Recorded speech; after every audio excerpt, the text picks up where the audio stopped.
The film opens with a grand parade entering the Chinese emperor's kingdom. Rulers and nobles arrive, bringing tons of gold and jewels as gifts for the emperor, since it is the birthday of his beloved only daughter, Princess Trano. Deeply protective of her, the emperor orders his general to complete a map and explore the surrounding lands. Far away, another kingdom possesses three magical bracelets.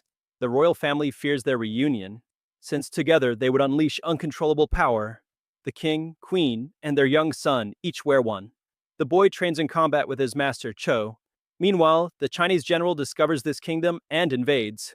Entering the throne room, he finds the king and queen dead beside the three bracelets.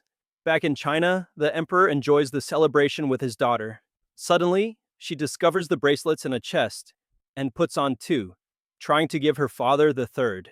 Instead, he puts all three on her hand. The bracelets tighten painfully, as if controlling her. When people rush to help, they fail to remove them.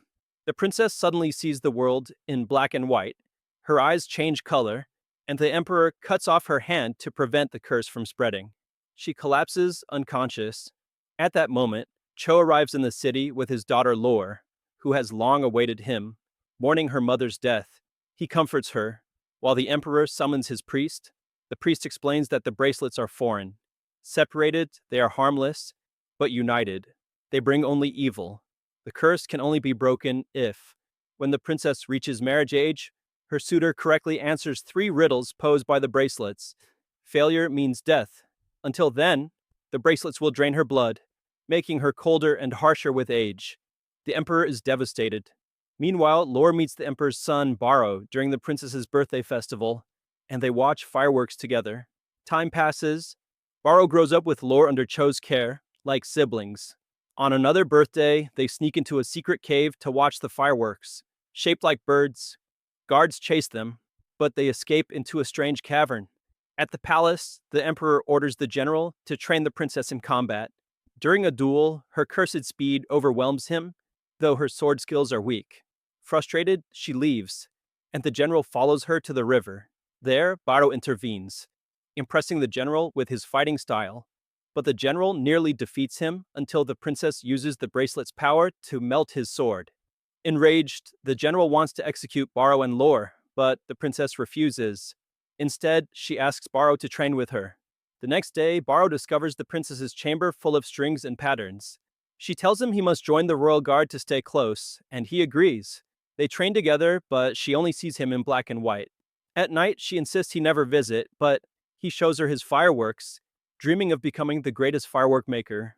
Sadly, she can only see dull lights through the curse. During training, he touches the bracelets and collapses.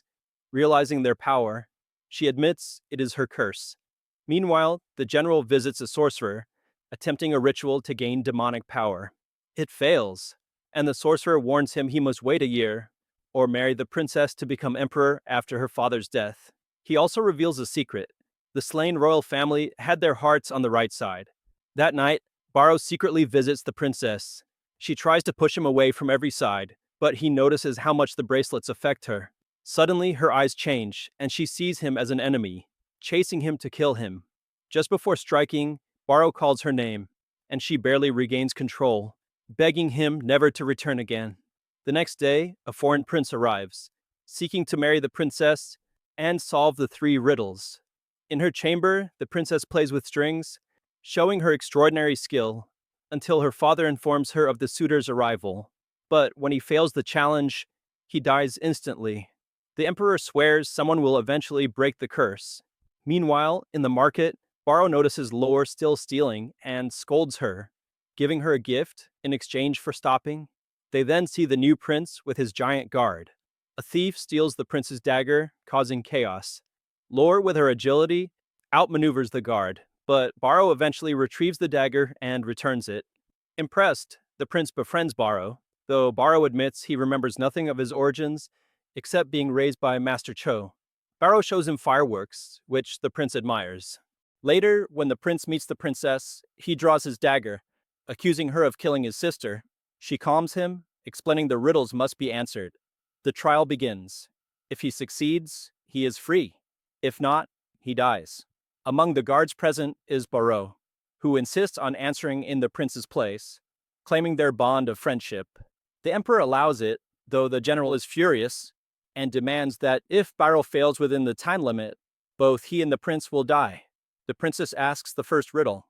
Baro falls into a vision of the past. He sees the king and queen wounded, the queen begging the king to wear all the bracelets at once to protect them from the invading general. The king obeys, but the curse overtakes him, turning his eyes dark. Consumed by madness, he slaughters soldiers with monstrous strength. The queen sacrifices herself to shield young Baro. Time runs out before Baro answers, and he is sentenced to death. Just before his execution, he shouts the word hope. One bracelet shatters, fireworks light the sky, and Cho saves him. The emperor rejoices, but the general warns that Baro's origins remain unknown and dangerous. Secretly, the general instructs his aide not to release the fireworks if Baro answers correctly again. Cho urges Baro to leave the city, saying even if he breaks the curse, he cannot marry the princess. But Baro refuses, determined to save her, unaware she is the daughter of the man who destroyed his family. At the second riddle, Baro's vision shows the cursed king killing indiscriminately, even his loyal aide, until the queen sacrifices herself to protect Baro. When her blood touches the king's hand, he regains clarity, horrified at what he has done. Before Baro can speak the answer, the bell rings. He fails, and the princess tries to break a bracelet to save him, but fails. Baro is tortured in public, bleeding, until he realizes the true answer: blood. Another bracelet shatters. The princess orders fireworks, but the general's men sabotage them, declaring Baro's answer wrong. The fierce battle erupts.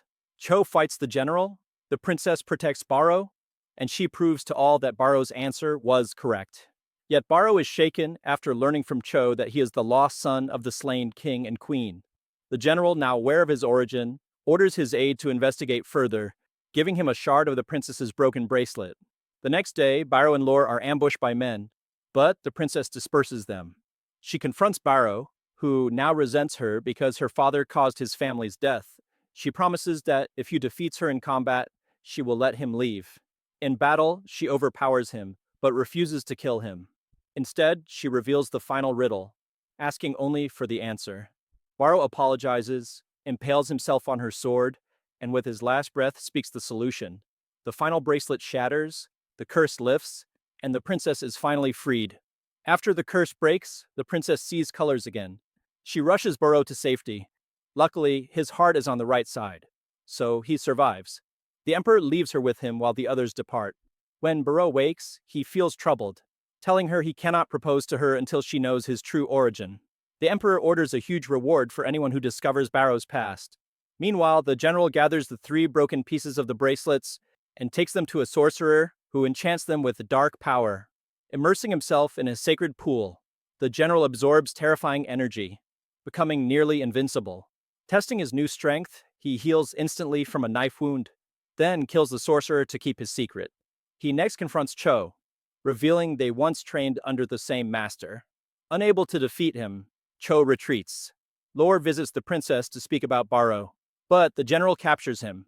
The princess bargains for his life, offering marriage in exchange. Baro learns the truth. Her father destroyed his family.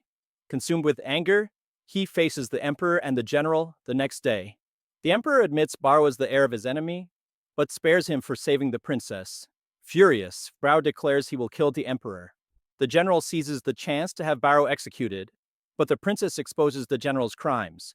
She brings forth the sorcerer he failed to kill, who reveals the attack on Baro's kingdom was ordered solely by the general, against the emperor's wishes for peace. The general murders the sorcerer and declares rebellion, ordering his soldiers to seize the city. He had prepared crates of bombs, but when ignited, they explode into dragon-shaped fireworks. Baro had switched them.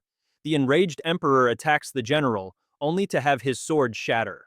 War erupts. Cho falls under threat, forcing Baro and the princess to flee, with the general pursuing them. They trap him beneath rubble, but he survives. He strikes the princess violently, spilling blood onto himself. Remembering the riddle's answer, she hands Baro her sword and whispers, "Blood." The general is consumed in flames, finally destroyed. But the princess is fatally wounded. She confesses her love to Baro, shares the secret of fireworks, and dies in his arms. Devastated, Baro leaves the city, returning to rule his true kingdom. During a fireworks display, he sees the image of Princess Trano beside him, knowing she will always remain with him. And with that, the film ends. Hope you like and subscribe to the channel, and stay tuned for what's coming next.